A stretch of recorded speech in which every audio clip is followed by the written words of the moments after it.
What was Kanye West doing at Diddy's federal sex trafficking trial?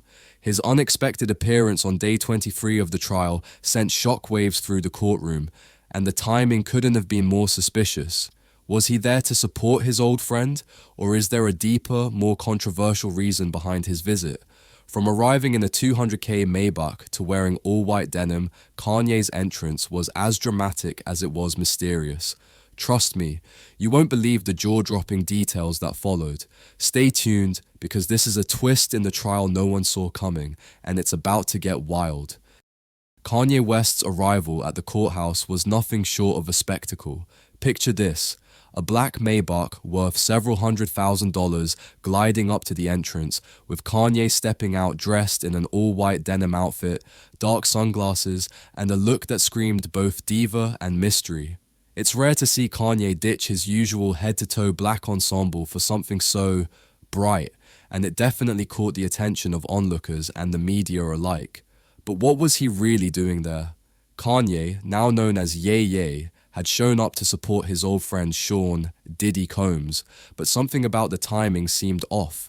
Just one day before, the court had heard some spicy testimony about a famous rapper linked to Diddy. Rumors were swirling online, with fans speculating that the mysterious rapper involved might have been Kanye himself, caught in a shocking Vegas scandal. So, what exactly was Kanye's purpose at the trial? As Kanye made his way through the courthouse, reporters couldn't resist throwing questions his way, but he was having none of it. In typical Kanye fashion, he gave little more than a curt nod to the crowd and kept walking, barely acknowledging the media storm he was creating.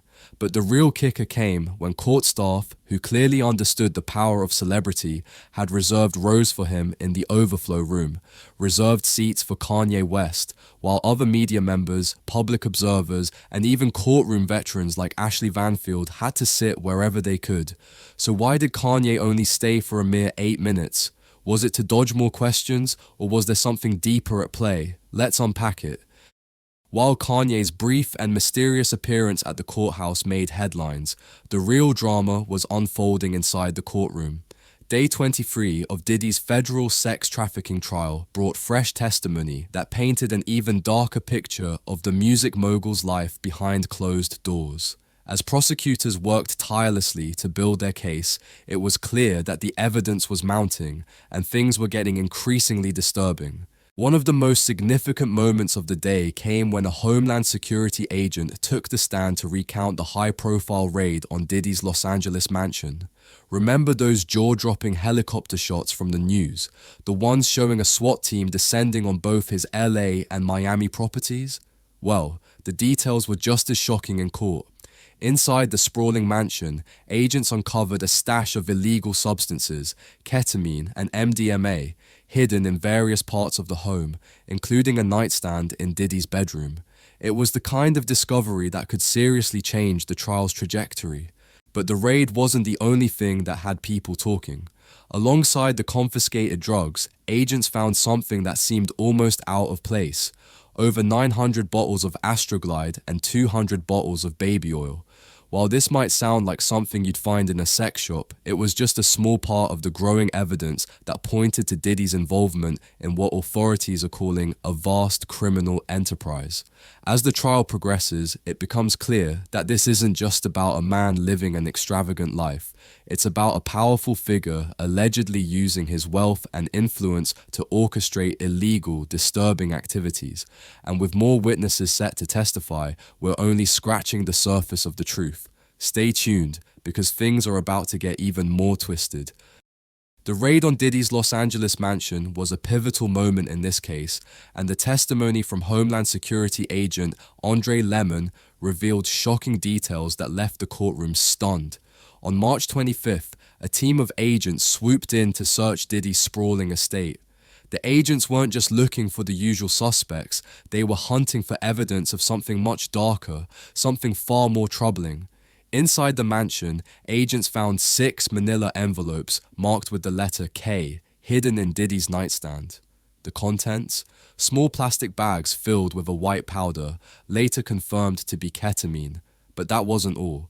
They also discovered a hidden safe in Diddy's walk-in closet, containing his passport along with a bag of brown particles that tested positive for MDMA, the popular party drug.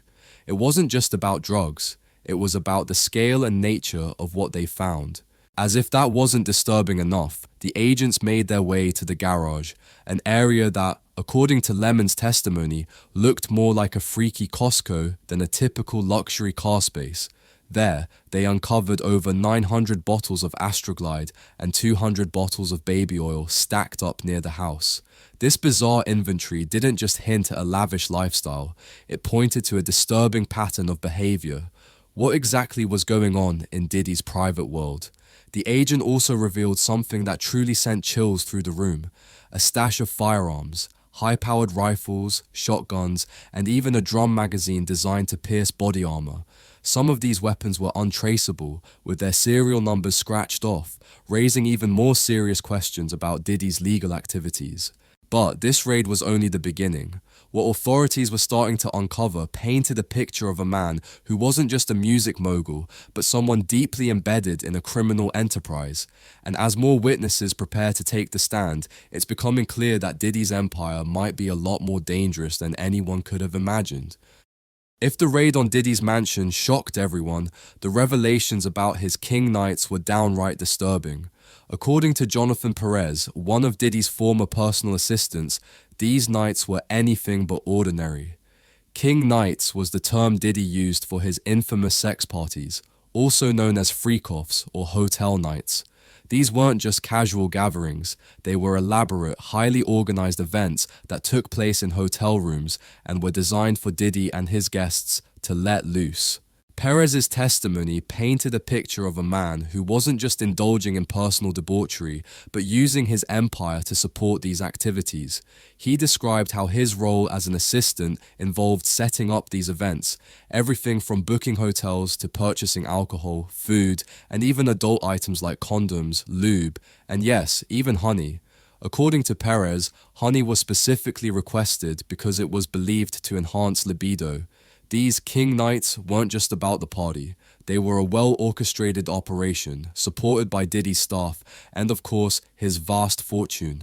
What was perhaps most shocking about Perez's testimony was his role in cleaning up the aftermath of these parties. After the king nights wrapped up, Perez was tasked with wiping down surfaces coated in baby oil, disposing of used condoms, and making sure that hotel staff wouldn't find any evidence of what had happened. These weren't just parties, they were highly secretive, organized events designed to hide their true nature from the public eye. But the plot thickens. As the prosecution delves deeper into the details of these events, it becomes clear that Diddy's king nights may not have been purely voluntary for all of his guests.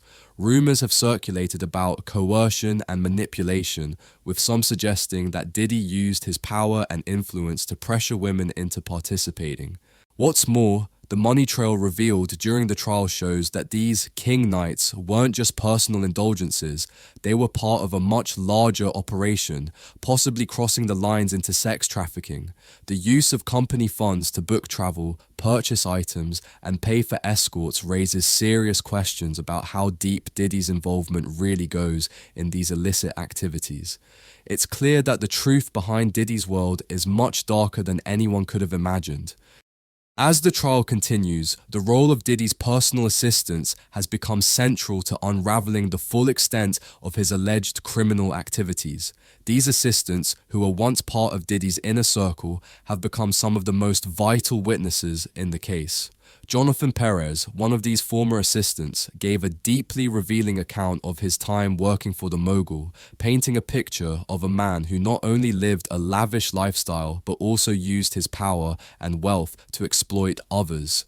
Perez testified about the overwhelming nature of his role, working long hours, typically from 9 a.m. to 9 p.m., and being responsible for everything from packing Diddy's bags to handling his personal and professional affairs.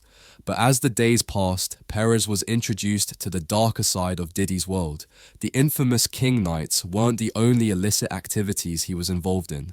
Perez described how he was tasked with purchasing drugs for Diddy on several occasions, picking them up from people within their circle. These weren't just small-time buys, these were large quantities of illegal substances purchased with company funds or cash provided by Diddy's security team. But Perez wasn't the only one caught in Diddy's web. There were multiple other assistants involved, many of whom also had to play their part in facilitating these parties.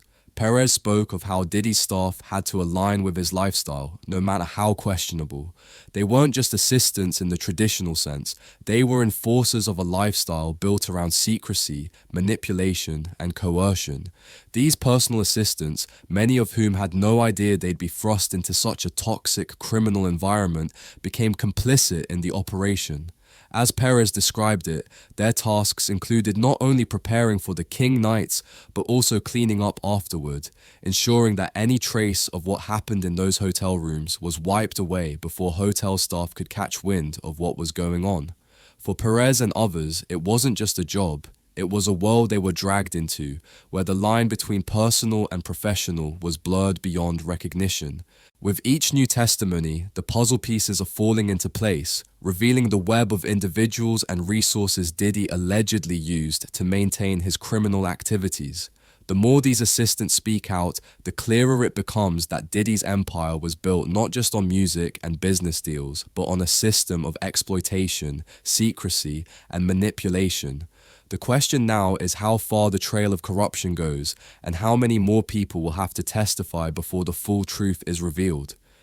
As the trial delves deeper into Diddy's activities, the financial aspect of his empire has become one of the most critical points of contention. The prosecution isn't just focusing on the wild parties or the illegal substances found in his homes. They're honing in on the financial transactions that tie everything together, painting a picture of a well-organized criminal operation. The evidence suggests that Diddy wasn't just using his personal wealth for indulgence, but also leveraging his business empire to cover up and support illegal activities. One of the most disturbing aspects of this investigation is the money trail that has emerged. Personal assistants like Jonathan Perez testified about how they were regularly given large sums of money to fund Diddy's illicit activities. Whether it was purchasing drugs, booking hotel rooms for King Nights, or even paying for escorts, the money was flowing from what appeared to be company funds. Perez's testimony about using company credit cards and cash pulled from Diddy's office drawer raises serious questions about the use of corporate resources to facilitate criminal behavior. But it doesn't end there. The defense tried to paint these financial transactions as nothing more than personal errand running, typical of high-profile celebrity life. However, the prosecution is adamant that these transactions, especially the ones involving large sums of cash, were part of a larger operation. They point to the way Diddy used his empire, including his staff and resources, to carry out these acts. The fact that company money was being used for personal and potentially illegal activities is at the heart of the RICO charges. If the jury accepts the prosecution's argument, it could mean that Diddy wasn't just indulging in personal vices, he was running a business built on exploitation. This wasn't just about lavish parties or drugs, it was about using his wealth and influence to enable a system of trafficking and coercion. The prosecution is laying out a clear argument. These weren't isolated incidents, they were part of a systematic operation, orchestrated and funded by Diddy himself. As the case unfolds, it's becoming clear that the financial operations behind Diddy's empire may be the most damning evidence yet. The money, the resources, the enterprise, all of it points to one thing: a carefully crafted system designed to cover up criminal behavior and protect a man who has become far too accustomed to using his wealth to control the people around him. The question remains, will the jury see this for what it is? A massive criminal enterprise, or just the actions of a wealthy man lost in his own world? The next few days in court will tell. The drama inside the courtroom is intense, but it's the media frenzy outside that's been fueling the fire, keeping the public riveted to every new revelation.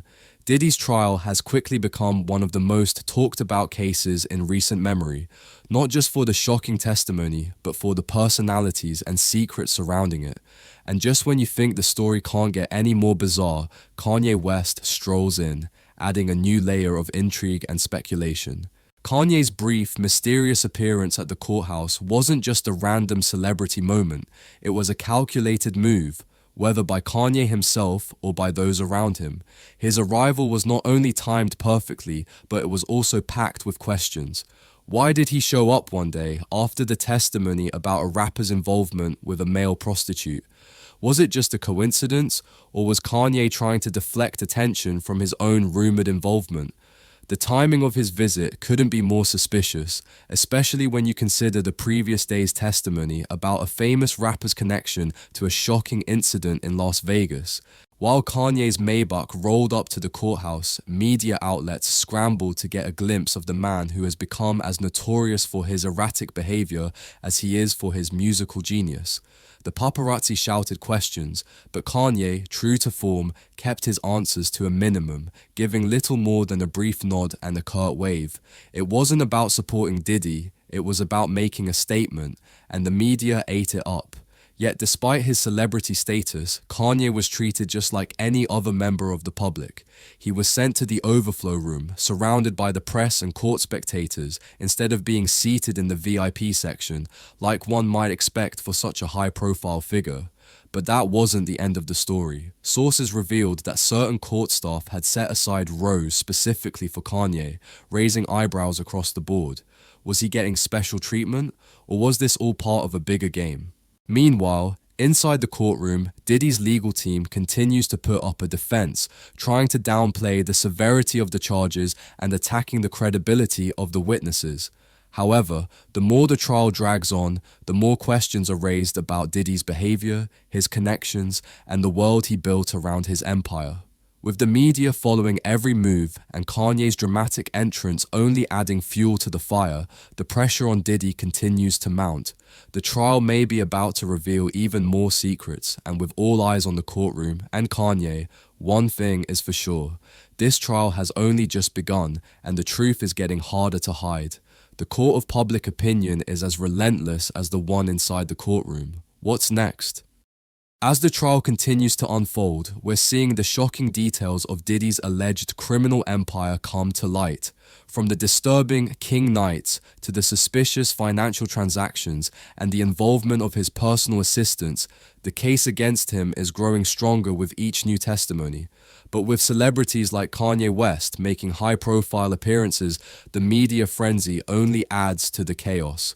Will Diddy be able to defend himself against these mounting allegations, or is this just the beginning of the unraveling of one of the biggest names in the entertainment industry?